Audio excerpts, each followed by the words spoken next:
નમસ્કાર દર્શક મિત્રો, સ્વાગત છે આપનું મંતવ્ય ન્યૂઝમાં. સિટી લાઈવમાં હું છું આપની સાથે નિરાલી. વાત કરીશું સમાચારોની. વાઇબ્રન્ટ ગુજરાતને લઈને હાલ મહત્વના સમાચાર સામે આવ્યા છે. વાઇબ્રન્ટ અંતર્ગત વડાપ્રધાન નરેન્દ્ર મોદી ભવ્ય રોડ શો કરશે. એરપોર્ટથી સાબરમતી આશ્રમ સુધીના રોડ શોના રૂટ પર સ્ટેજ પરફોર્મન્સ પણ કરવામાં આવશે અને ગરબાથી પીએમ નરેન્દ્ર મોદી અને યુએઈના પ્રેસિડેન્ટનું ભવ્ય સ્વાગત કરવામાં આવશે. તો સૌરાષ્ટ્રના ભાતીગઢ રાસથી મહાનુભાવોનું સ્વાગત કરવામાં આવશે. ત્યારે મોદીના રોડ શોને લઈને સરકાર અને સંગઠન હાલ કામે લાગી ગયું છે. તો ગરબાથી યુએઈના પ્રેસિડેન્ટનું ભવ્ય સ્વાગત કરવામાં આવશે. તો રોડ શોને લઈને હાલ મહત્વના સમાચાર સામે આવ્યા છે, જ્યાં રોડ શોને લઈને હાલ તંત્ર કામે લાગી ગયું છે.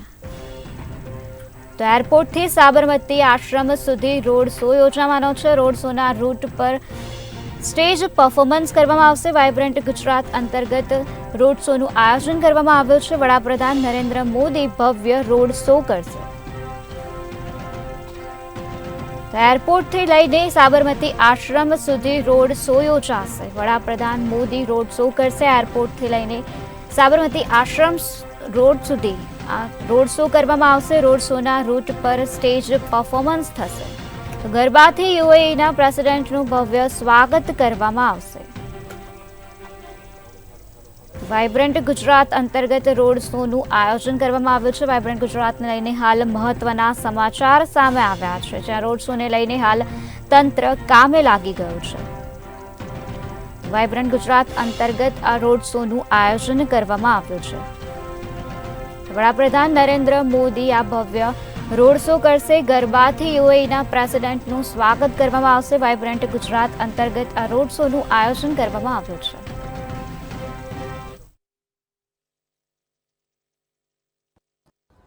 જે બિલકુલ વાઇબ્રન્ટ સમિટના હવે ગણતરીના દિવસો બાકી રહ્યા છે, ત્યારે ગુજરાતના મહેમાન બનશે. આપને ખાસ જણાવી દઉં કે દેશના વડાપ્રધાનના આગમનના પગલે ભવ્ય રોડ શોનું આયોજન કરવામાં આવ્યું છે. 9મી જાન્યુઆરીએ એરપોર્ટથી ગાંધી આશ્રમ સુધી એક ભવ્ય રોડ શો કરવામાં આવશે, જેમાં દેશના વડાપ્રધાન નરેન્દ્રભાઈ મોદી ઉપરાંત યુએઈના પ્રેસિડેન્ટ ખાસ આ રોડ શોમાં ઉપસ્થિત રહેશે.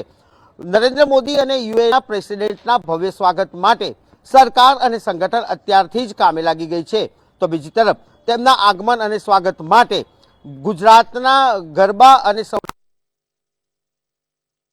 આપને જણાવી દઈએ કે યુનેસ્કોમાં તાજેતરમાં જ ગુજરાતના ગરબાને અગ્રીમ સ્થાન મળ્યું હતું, જેના ભાગરૂપે યુએઈના પ્રેસિડેન્ટને પણ ગુજરાતના રાસ ગરબાથી પરિચિત થાય તે હેતુથી સરકાર અને સંગઠન દ્વારા ભવ્ય રાસ ગરબાનું પણ આયોજન કરવામાં આવ્યું છે. રોડ શોના રૂટની અંદર સમયાંતરે થોડા અંતરે સ્ટેજ બનાવીને સ્ટેજ પરફોર્મન્સ આપવાનું પણ નક્કી કરવામાં આવ્યું છે, જેમાં આદિવાસી નૃત્યનો પણ સમાવેશ કરવામાં આવ્યો છે. ત્યારબાદ આ બંને મહાનુભાવ રાજભવનમાં મુલાકાત આપશે અને ત્યારબાદ બીજા દિવસના મહાત્મા મંદિરના નિર્ધારિત કાર્યક્રમોમાં વડાપ્રધાન નરેન્દ્ર મોદી અને યુએઈના પ્રેસિડેન્ટ ખાસ હાજર રહેશે. સાથે સાથે સેક્ટર 17ના હેલિપેડ ખાતે જે એક્ઝિબિશન સેન્ટર બનાવવામાં આવ્યું છે, તેની અંદર એક ટ્રેડ શો યોજાવાનો છે. જે ટ્રેડ શોમાં પણ યુએઈના પ્રેસિડેન્ટ પણ હાજર રહેશે અને વાત કરશે. હાલ નરેન્દ્ર મોદીના આગમનના પગલે અને તેમના ભવ્ય રોડ શોના કારણે સરકાર અને સંગઠન આ રોડ શો લોકસભાની ચૂંટણીના પગલે હોવાનું પણ રાજનૈતિક વિશ્લેષકો માની રહ્યા છે. જોકે લોકસભાની ચૂંટણીઓ પણ આવી રહી છે, સાથે સાથે વાઇબ્રન્ટ સમિટ પણ યોજાઈ રહી છે, જેના અનુસંધાનમાં યોજાનાર આ રોડ શો રાજકીય રીતે પણ માનવામાં આવી રહ્યો છે. આપને ખાસ જણાવી દઉં કે દેશના વડાપ્રધાનના આગમનના પગલે અનેરો ઉત્સાહ અને માહોલ જોવા મળી રહ્યો છે. તો બીજી તરફ રાજ્ય સરકારનું વહીવટી તંત્ર પણ અત્યારે કામે લાગી ગયું છે. મુખ્યમંત્રી ભૂપેન્દ્રભાઈ પટેલના સીધા દિશા નિર્દેશ અનુસાર હાલ ગૃહ વિભાગની પણ એક મહત્વની બેઠક ચાલી રહી છે. તેમાં રોડ શો દરમિયાન સુરક્ષા વ્યવસ્થા તેમજ પ્રોટોકોલના નિયમોનું ચુસ્ત પાલન થાય તે દિશામાં પણ આપી દેવામાં આવી છે. તો ગરબાથી યુએઈના પ્રેસિડેન્ટનું ભવ્ય સ્વાગત કરવામાં આવશે. રોડ શોને લઈને હાલ તંત્ર કામે લાગી ગયું છે. વાઇબ્રન્ટ ગુજરાત અંતર્ગત રોડ શોનું ભવ્ય આયોજન કરવામાં આવ્યું છે. વાઇબ્રન્ટ ગુજરાત અંતર્ગત પીએમ નરેન્દ્ર મોદીનો રોડ શો યોજાશે. એરપોર્ટથી લઈને સાબરમતી આશ્રમ સુધી રોડ શોનું આયોજન કરવામાં આવ્યું છે. રોડ શોના રૂટ પર સ્ટેજ પરફોર્મન્સ પર થશે. તો ગરબાથી યુએઈ પ્રેસિડેન્ટનું ભવ્ય સ્વાગત કરવામાં આવશે. એરપોર્ટથી લઈને સાબરમતી આશ્રમ સુધી રોડ શોનું આયોજન કરવામાં આવ્યું છે.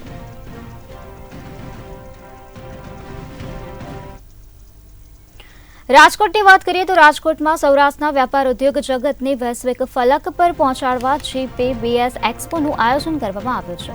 રાજકોટમાં 7 થી 10 જાન્યુઆરી 2024 દરમિયાન વ્યાપાર ઉદ્યોગ જગતને વૈશ્વિક ફલક પર પહોંચાડવા આંતરરાષ્ટ્રીય કક્ષાનું પ્લેટફોર્મ પૂરું પાડવા સરદારધામના નેજા હેઠળ GPBS 2024ના પ્રદર્શનનું આયોજન કરવામાં આવ્યું છે. રાજકોટમાં 25 એકરની વિશાળ જગ્યામાં 1100 જેટલા સ્ટોલ્સ ઊભા કરવામાં આવ્યા છે. 7 જાન્યુઆરીના રોજ મુખ્યમંત્રી ભૂપેન્દ્ર પટેલ દ્વારા આ પ્રદર્શન કેન્દ્રનું ઉદ્ઘાટન કરવામાં આવશે. ત્યારે GPBS 2024ના પ્રમુખ હંસરાજ ગજેરાએ જણાવ્યું હતું કે PM નરેન્દ્ર મોદીના આત્મનિર્ભર ભારતના સંકલ્પને ચરિતાર્થ કરવાના ધ્યેય સાથે રાજકોટ ખાતે એક્સપોનું આયોજન કરવામાં આવ્યું છે.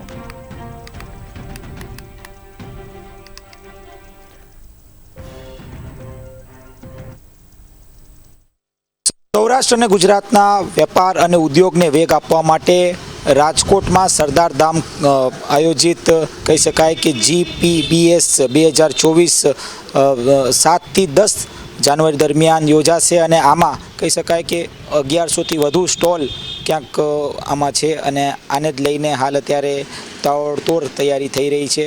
મહત્ત્વની બાબત એ છે કે સૌરાષ્ટ્રમાં જે ઉદ્યોગો છે તે ઉદ્યોગો આનાથી તેમને વેગ મળશે. આ સાથે કહી શકાય કે મોરબીનું જે સિરામિક ઇન્ડસ્ટ્રી છે તેને પણ વેગ મળશે.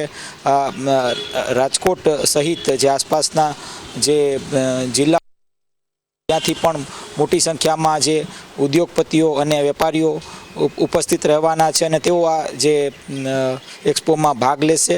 મહત્ત્વની બાબત એ છે કે ન માત્ર સૌરાષ્ટ્ર ગુજરાતથી ઉદ્યોગપતિ અથવા તો જે ઉદ્યોગ સાથે સંકળાયેલા જે લોકો આવવાના છે, આ સાથે કહી શકાય કે જે સમગ્ર વિશ્વમાંથી એટલે કે અંદાજિત 40 જેટલા જે દેશથી આમાં પાર્ટિસિપેટ કરવા માટે ઉદ્યોગપતિઓ આવવાના છે. આ સાથે આ ઉદ્યોગોને ક્યાંક વેગ આપવા માટે ખૂબ જ સારું પ્લેટફોર્મ છે આ પ્રકારનું કહેવું છે પ્રેસિડેન્ટ હંસરાજ ગજેરાનું. એટલે કે ચોક્કસથી 7 તારીખે જ્યારે આનું ઉદ્ઘાટન થવાનું છે ત્યારે ઉદ્ઘાટનમાં મુખ્યમંત્રી ભૂપેન્દ્રભાઈ પટેલ ઉપસ્થિત રહેવાના છે. આ સાથે કેટલાક જે કેન્દ્રના જે મંત્રીઓ છે તે પણ ક્યાંક 7 થી 10 વચ્ચે આવવાના છે. એટલે કે ચોક્કસથી જે 7 થી 10 તારીખ સુધીનું જે સરદારધામ ખાતેનું જે આયોજન છે તે ખૂબ જ મહત્ત્વપૂર્ણ છે. કારણ કે સૌરાષ્ટ્રમાં જે ઉદ્યોગને લઈને ક્યાંક લાંબા સમયથી ક્યાંક ચર્ચા ચાલતી હતી, આને જ લઈને ક્યાંક હાલ અત્યારે આ પ્રકારનો એક્સપોનું આયોજન છે હાલ સૌરાષ્ટ્રમાં પણ છે. ખાસ તો સૌરાષ્ટ્રમાં જે બ્રાસનું જે હબ છે, એન્જિનિયરિંગના જે પાર્ટ્સ છે, ડીઝલ ના જે પાર્ટ્સ છે તેમાં પણ ક્યાંક આના જે કહી શકાય કે આ ઉદ્યોગમાં ક્યાંક સંમલિત થવાના છે. એટલે કે ચોક્કસથી અનેક જે રાજ્યોમાંથી પણ અહીં જે કહી શકાય કે આ જે એક્સપોમાં છે તે પાર્ટિસિપેટ થવા માટે આવવાના છે. એક સારું પ્લેટફોર્મ મળી રહે એના માટે આ પ્રકારનું જે આયોજન છે તે કરવામાં આવ્યું છે. જી 25 એકર જગ્યામાં 1100 જેટલા સ્ટોલ ઊભા કરવામાં આવશે. રાજકોટમાં GPBS એક્સપોનું આયોજન કરવામાં આવશે. 7 થી 10 જાન્યુઆરી દરમિયાન આ કાર્યક્રમ યોજાશે. તો સરદારધામના નેજા હેઠળ આ કાર્યક્રમ યોજવામાં આવશે. ભૂપેન્દ્ર પટેલ દ્વારા પ્રદર્શન કાર્યક્રમને ખુલ્લો મૂકવામાં આવશે. તો આ એક્સપોના કારણે સૌરાષ્ટ્રના વેપાર ઉદ્યોગને વેગ મળશે. તો રાજકોટમાં GPBS એક્સપોનું આયોજન કરવામાં આવ્યું છે.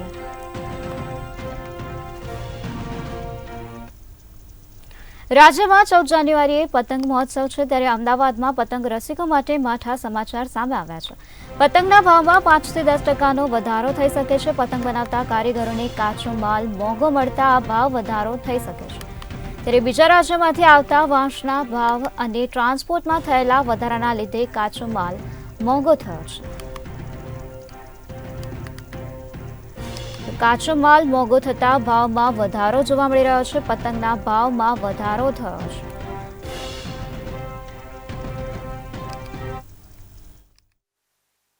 અમદાવાદ શહેરની અંદર જે કાઇટ ફેસ્ટિવલ જે યોજાઈ રહ્યો છે, પરંતુ જે પતંગ બનાવવાના જે મજદૂર લોકો છે અથવા તો તેની સાથે જોડાયેલા કારીગરો છે તે કેટલી મહેનત કરતા હોય છે. અત્યારે આપણે અલ્લાહનગર વિસ્તારની અંદર છે, જ્યાં પતંગ બનાવતા જે લોકો છે, કારીગરો છે, ખાસ કરીને જે દિવસ એનું ગુજરાન જે છે આનાથી ચાલે છે. આખું વર્ષ તેઓ પતંગ બનાવે છે અને ત્યારબાદ આપણે ઉત્તરાયણની મજા માણી શકીએ છીએ.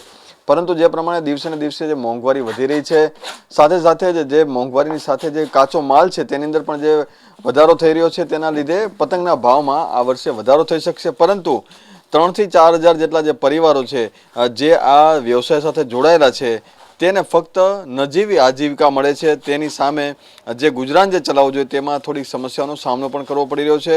અને એક તરફ જે વધતી મોંઘવારી અને બીજી તરફ જે પ્રમાણે ઓછું વળતર, તેના લીધે હાલાકીનો સામનો પણ તેઓ કરી રહ્યા છે.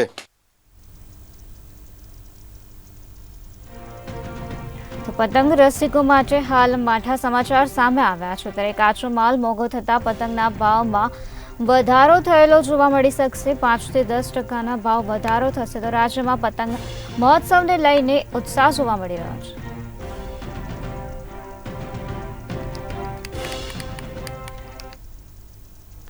રાજ્ય સરકાર દ્વારા ખાનગી શાળાઓ માટે એક પરિપત્ર જાહેર કરવામાં આવ્યો હતો, જેમાં બાળકો શાળામાં કલર સ્વેટર પહેરી શકે છે. આ પરિપત્ર જાહેર કરવા છતાં પણ ભાવનગરની એક શાળામાં પરિપત્રના નિયમનું ઉલ્લંઘન કરવામાં આવ્યું છે. બાળ મંદિરમાં બાળકોને યુનિફોર્મ સ્વેટર પહેરવું ફરજિયાત કરવામાં આવ્યું છે. ત્યારે વહેલી સવારે ઠંડીમાં બાળકો થથડતા શાળાએ આવતા જોવા મળ્યા હતા. તો વહેલી સવારે જ બાળકો ઠંડીમાં ઠૂઠવાતા જોવા મળ્યા છે. રાજ્યમાં કડકડતી ઠંડી પડી રહી છે, ત્યારે ભાવનગર સહિત અનેક જગ્યાએ માત્ર 16 ડિગ્રી ટેમ્પરેચર ઠંડીનું છે તે ગરગડી ગયું છે. રાજ્ય સરકારે શિયાળાની ઋતુ શરૂ થતાની સાથે જ પરિપત્ર જાહેર કર્યો હતો કે કોઈપણ પ્રાઇવેટ સ્કૂલ સંચાલકો હોય છે તે પોતાનો જે ડ્રેસ હોય છે, જે જર્સીનો, તે પહેરાવી નહીં શકે. વિદ્યાર્થી કોઈપણ જર્સી પહેરીને પ્રવેશ આપી છે. તેમ છતાં આપણે જોઈ શકીએ છીએ કે આ જે ભાવનગરની જે શાળા છે ત્યાં આગળ નાના જે બાળકો છે તે આવી રહ્યા છે. સ્કૂલનો યુનિફોર્મ જ બાળકો જે છે પહેરી રહ્યા છે, કારણ કે જે સ્કૂલ સંચાલક છે તેનો આગ્રહ એવો હોય છે કે સ્કૂલની જ જર્સી પહેરવી. આપણે જે જોઈએ છે નાના બાળકો છે, બાળ મંદિરના બાળકો, આ બાજુ પણ તમે જોઈ શકો છો. અનેક વાલીઓ સાથે આપણે વાત કરી. વાલીઓનું કહેવું છે કે સંચાલકો છે તે પોતાની સ્કૂલની જર્સી પહેરવા માંગી રહ્યા છે. જ્યારે કે ગયા વર્ષે કહી શકાય કે રાજકોટનો જ કિસ્સો બન્યો હતો. ઠંડીને લઈને એક વિદ્યાર્થીનું મોત નીપજ્યું હતું. ત્યારબાદ જે રીતના સરકારે આ વખતે શિયાળાની ઋતુ સાથે જે પરિપત્ર જાહેર કર્યો હતો, પરંતુ જે આ રીઠા કહી શકાય કે ભાવનગરની જે સરકારી જે પ્રાઇવેટ જે સંસ્થાઓ છે શૈક્ષણિક, તે લોકો પોતાની મનમાની ચલાવી રહી છે. શિક્ષણ વિભાગ છે તે કંઈ નથી કરી રહ્યું. સવારનો પોર છે, કોઈપણ જાતનું ચેકિંગ કે કોઈપણ જાતની તપાસ પણ શિક્ષણ વિભાગ દ્વારા કરવામાં નથી આવતી તેવું પણ લાગી રહ્યું છે. કેટલા બાળકો છે તે પણ આપણે જોઈ શકીએ છીએ. ઘણા બાળકો છે તે ઠંડીને કારણે ત્રીજી રહ્યા છે, પરંતુ સ્કૂલ સંચાલકની મનમાની સામે વાલીઓ પણ બેબસ બન્યા છે. ઘણા અનેક વાલીઓને આપણી સાથે ચર્ચા કરી, પરંતુ વાલીઓએ તેવું જણાવ્યું હતું કે સ્કૂલ સંચાલક છે તે બીજી જર્સી પહેરીને વિદ્યાર્થીઓને પ્રવેશ નથી આપતા. એ પણ આપણે જોઈ રહ્યા છે કે વિદ્યાર્થીઓ બીજી જર્સી પહેરીને નથી આવતા, સ્કૂલની જ જર્સી પહેરીને આવી રહ્યા છે. બાળકો ઠંડીમાં થથડતા નજરે પડ્યા છે. ઠંડીમાં બાળકોએ સ્કૂલ યુનિફોર્મની સાથે સ્વેટરનું કલર ફરજિયાત છે.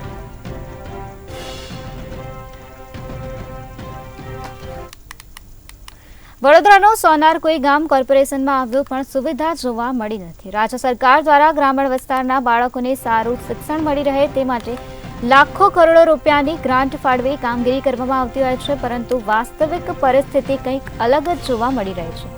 સોનાર કોઈ ગામની શાળાના 10 ઓરડા જર્જરિત હાલતમાં જોવા મળ્યા છે. જર્જરિત શાળાના એક રૂમમાં આજે પણ શિક્ષકોનો સ્ટાફ બેસવા મજબૂર બન્યો છે. ગામના લોકોએ અનેકવાર રજૂઆત કરી છે, તેમ છતાં પરિસ્થિતિ ઠેરની ઠેર જોવા મળી છે. તો કેવી રીતે ભણશે ગુજરાત, તે એક મોટો સવાલ ઉઠ્યો છે. વડોદરા જિલ્લામાં સોનારકુઈ ગામ આવ્યું છે ને સોનારકુઈ ગામમાં પ્રાથમિક શાળા છે. પ્રાથમિક શાળા આપ જોઈ શકો છો જર્જરિત હાલતમાં છે.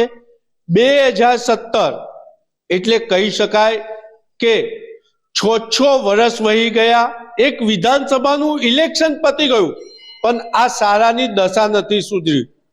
અહીંયા એક સારું સૂત્ર પણ લખ્યું છે, માણસ તેના વિવેક પરથી પરખાય છે.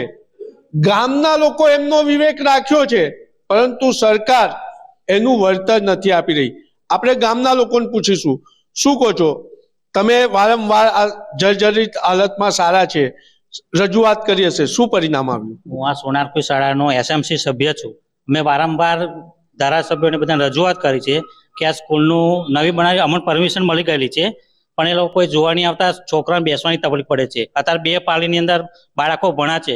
નાના બાળકો સવારમાં આવે, મોટા બાળકો બપોર આવે છે, તો એમને એમના વાલીઓને લેવા આવવાની તકલીફ પડે છે. કે ઘરે કોઈ હોય ના તો છોકરા આવે કેવી રીતના. અત્યારે ચોમાસામાં તકલીફ પડે છે. 6 મહિના થઈ ગયા, આ પત્રો અંદર પડેલો, છોકરાને એક્સિડન્ટ થાય છે, પણ કોઈ આપણા કોર્પોરેટર કોઈ જોવા આવતા નહીં. સ્કૂલની મંજૂરી મળી ગયેલી છે. 15 મહિનાથી ખાત મુહૂર્ત પણ રંગ આયરે કરેલું છે જાતે. બધા ઘણા કોર્પોરેટર આવેલા છે, પણ હજુ સ્કૂલનું કોઈ કામ ચાલુ થયું નથી. મહત્વની બાબત છે કે ગામનો સમાવેશ મહાનગરપાલિકામાં થઈ ગયો, પરંતુ હજુ પણ જિલ્લા શિક્ષણ અધિકારીના વહીવટમાં છે. ત્યારે આપણે બેનને પૂછીશું, શું કહો છો બેન? વિદ્યાર્થીઓને ભણવામાં તકલીફ પડી રહી છે, ક્યાં ભણે છે અત્યારે વિદ્યાર્થીઓ? ઓટલા પર બેસીને, પછી મંદિરના ઓટલા પર બેસીને બધા ઠંડીમાં બિચારા છોકરાઓ ઠંડી ઠૂઠવાઈને વરસાદમાં પલટ આવે છે. શું કરવાનું? આ પડે કાલ ઉઠીને છોકરાઓને વાગે કરે, શું કરે? છોકરાઓ બિચારા 7 વાગે છૂટીને ઘરે જાય છે, અને સવારે બિચારા ઉઠાતું નહીં, તો પણ સવારે 6 વાગ્યાના ઉઠીને 7 વાગે સ્કૂલ આવવું પડે છે નાના છોકરાઓને. શું કહો છો? છોકરાઓને ગણવેશ કે કશું મળ્યું છે ખરું? સોનારકુઈ પ્રાથમિક શાળામાં કોઈ છોકરાઓને ગણવેશ નથી મળતા અને કોઈ સુવિધા નથી મળી. જો સ્કૂલની હાલત અત્યારે કે 1.5 વર્ષથી ત્યાં પણ સ્કૂલમાં ખાતમુહૂર્ત થઈ ગયું છે, તેમાં પણ કોઈ એનું નિવારણ નથી આવ્યું. કોર્પોરેટરો આવીને ગયા છે, પણ તે પણ એનું કોઈ નિવારણ નહીં લાવી શક્યા. અત્યારે અમારે પ્રેસ રિપોર્ટરને જાણ છતાં હવે પછીને જો સ્કૂલની કોઈ સુવિધા મળી શકે તો છોકરાઓ માટે સારામાં સારું ભણતર ઉપયોગમાં થઈ શકે છે. જ્યારે રોડની અમે આવર જાવર માટે, સ્પીડ બ્રેકર માટે અમે જાણ કરી, છતાં પણ રોડની કોઈ ઊંઘ ઉડાડી નથી, સ્પીડ બ્રેકર પણ મૂકી નહીં શક્યા. અને સ્કૂલનું કામ વહેલી તકે ચાલુ. આપણે બીજો પણ સવાલ પૂછીશું કે અહીંયા ખાસ લખ્યું છે, દરિદ્ર પ્રત્યે દયા રાખો. તો શું આ ગામ પ્રત્યે દયા નથી રાખી રહ્યું નગરપાલિકા? દયા કઈ છે જ નહીં. દયા જેવું કઈ રાખતું જ નહીં. દયા હોત તો એટલે સ્કૂલ બની ગયા. 15 મહિનાથી હજી ખાત મુહૂર્ત કરે, હજુ કામ ચાલુ થયું નહીં. અને નવું રહેશે તો પછી અમે ગામ લોકો બધા થઈને સ્કૂલને તારું મારવાની અમારી ગામ લોકોની તૈયારી છે. ગામના લોકો સ્કૂલને તારું. એક બીજા મહિલાને પૂછીશું, શું કહો છો બેન? દરિદ્ર પ્રત્યે દયા રાખો, ગામ પ્રત્યે સરકારની દયા નથી કે કોર્પોરેટરોની દયા નથી, શું કહેશો? અરે કોર્પોરેટરની પણ દયા હોય અને ગામ લોકોને દરિદ્ર પ્રત્યે દયા રાખતા હોય તો આટલે તો સ્કૂલ બની જવી જોઈએ. કેટલા મહિનાઓથી, કેટલા વખતથી આ લોકોએ સ્કૂલનું બંધારણનું અમને કામ કીધેલું છે કે બાંધીશું, પણ કોઈ બાંધવા માટે જ તૈયાર નથી. અને બંધાઈ જાય તો અમારા છોકરાઓને તકલીફ ના પડે, ભણવાની તકલીફ ના પડે. બિચારા અહીંના બહારના છોકરાઓ પણ અહીંયા ભણવા માટે આવે છે કે સ્કૂલનું ભણતર સારું છે, એ માટે છોકરાઓ અહીંયા ભણવા આવે છે. પણ 7 વાગ્યા સુધી છોકરાઓ ઘરે ન પહોંચે, કારણ કે 2 પાળી કરવામાં આવે છે અહીંયા આગળ. સવારના નાના છોકરાઓ, સાંજના મોટા છોકરાઓ. એટલે કહેવામાં આવી રહ્યું છે કે સ્લોગનો સ્કૂલમાં સારા લખ્યા છે, પણ સ્કૂલની દિવાલ જર્જરિત થઈ ગઈ છે. પતરા પરથી સૂર્યદેવ સ્પષ્ટ દેખાય છે, અને પ્રધાનમંત્રી નરેન્દ્રભાઈ મોદી સ્માર્ટ શાળાના નામે કરોડો રૂપિયાની ગ્રાન્ટ આપે છે, પરંતુ સોનારકુઈ પ્રત્યે ઓરમાયું વર્તન કેમ, તેવું સોનારકુઈ ગામના લોકો પૂછી રહ્યા છે.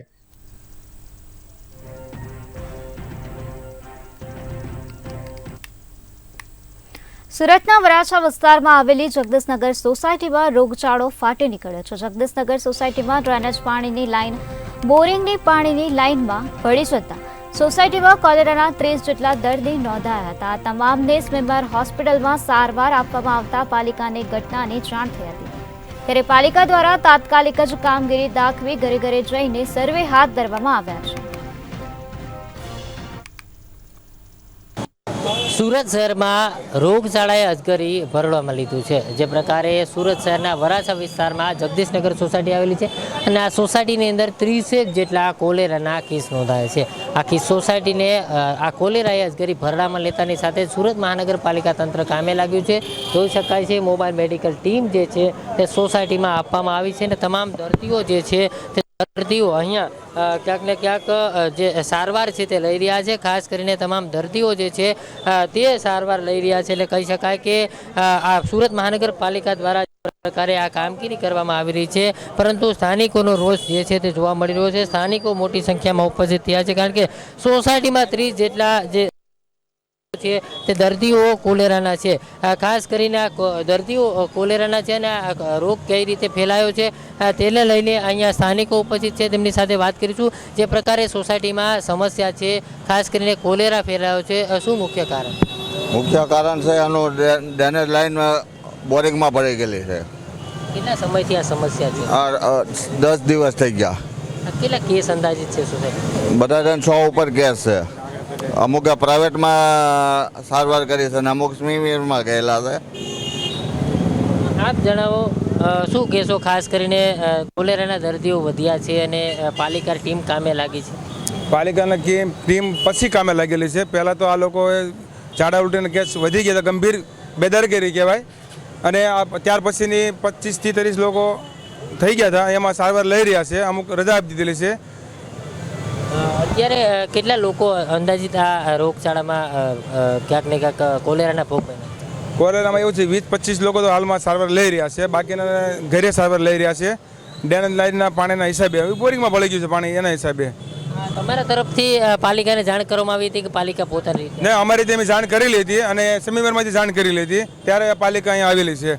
અને હાલમાં અત્યારે કામગીરી પૂર જોશમાં ચાલી રહી છે. સફાઈ કામગીરી હોય કે આરોગ્ય ખાતાવાળો હોય કે ડૉક્ટરોની ટીમ કામે લાગી છે. 5 થી 6 તો એમ્બ્યુલન્સ અહીંયા કન્ટિન્યુઅસ રહેશે. તો જે પ્રકારે લોકો છે તે ઉપસ્થિત છે અને આ લોકોમાં ખાસ રોજ જોવા મળી રહ્યો છે, કારણ કે જે પ્રકારે તેમની આ સમસ્યા છે તે સમસ્યાનું નિરાકરણ જે છે તે અત્યાર સુધીમાં થયું ન હતું, પરંતુ છેલ્લા જે સુરત મહાનગરપાલિકા જે છે તે અત્યારે કામે લાગ્યું છે. અને મોબાઈલ જે કહી શકાય કે જે મોબાઈલ જે મેડિકલ ટીમ છે તે તેમજ સોસાયટીની જે સફાઈ છે તે સફાઈમાં પણ ઝુંબેશ ઉપાડી છે. અને કહી શકાય કે તાત્કાલિકના ધોરણે આ પ્રકારે સફાઈ સુરત મહાનગરપાલિકા દ્વારા કરવામાં આવી રહી છે. એટલે સ્પષ્ટ કહી શકાય કે જે પ્રકારે આ સોસાયટીમાં જે કોલેરાના કેસો સતત વધ્યા છે, તે સતત કેસ વધ્યાની સાથે જ સુરત મહાનગરપાલિકાને સ્થાનિકો દ્વારા રજૂઆત કરવામાં આવી હતી અને તેના જ કારણે આ સ્થાનિકોની વાતને લઈને સુરત મહાનગરપાલિકા અંદાજે 30 જેટલા કેસો છે ત્યાં સોસાયટીમાં નોંધાયા છે, પરંતુ ખૂબ જ ગંભીર બેદરકારી કહી શકાય. ડ્રેનેજ લાઇન અને બોરિંગનું પાણી મિક્સ થઈ ગયું હતું અને તેના જ કારણે આ પાણીજન્ય રોગ કોલેરા છે તે ફેલાયો હતો. અને હાલ જગદીશનગર સોસાયટીને કોલેરાએ બાનમાં લીધું છે અને કોલેરાનો અજગરી ભરડો છે. એટલે સ્થાનિકો પણ ક્યાંક ને ક્યાંક રોષે ભરાયા છે, કારણ કે છેલ્લા ઘણા સમયથી રજૂઆત હતી, તેમ છતાં પાલિકા તંત્ર ધ્યાન ન આપી હતી. અને હાલ આ સોસાયટી જે છે તેમની સાફ સફાઈ પાલિકા તંત્ર દ્વારા કરવામાં આવી રહી છે.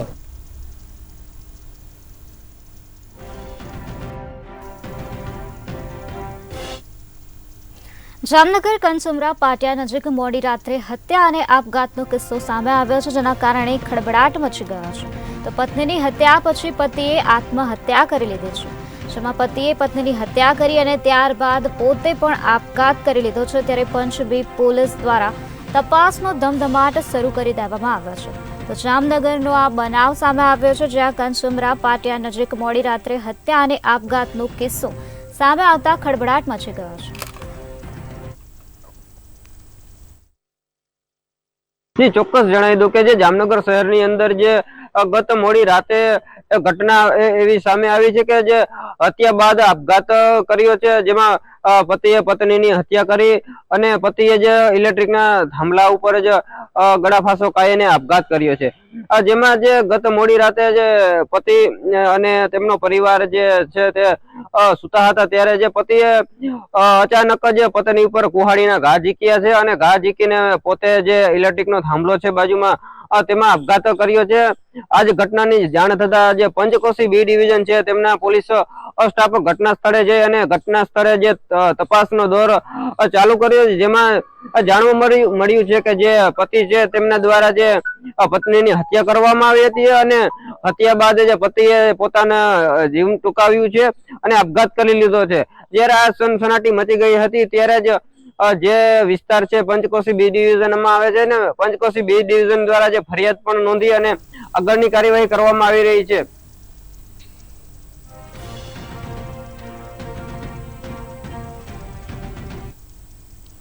હાલ સિટી લાઈવમાં બસ આટલું જ। વધુ સમાચારો માટે જોતા રહો મંતવ્ય ન્યૂઝ। નમસ્કાર।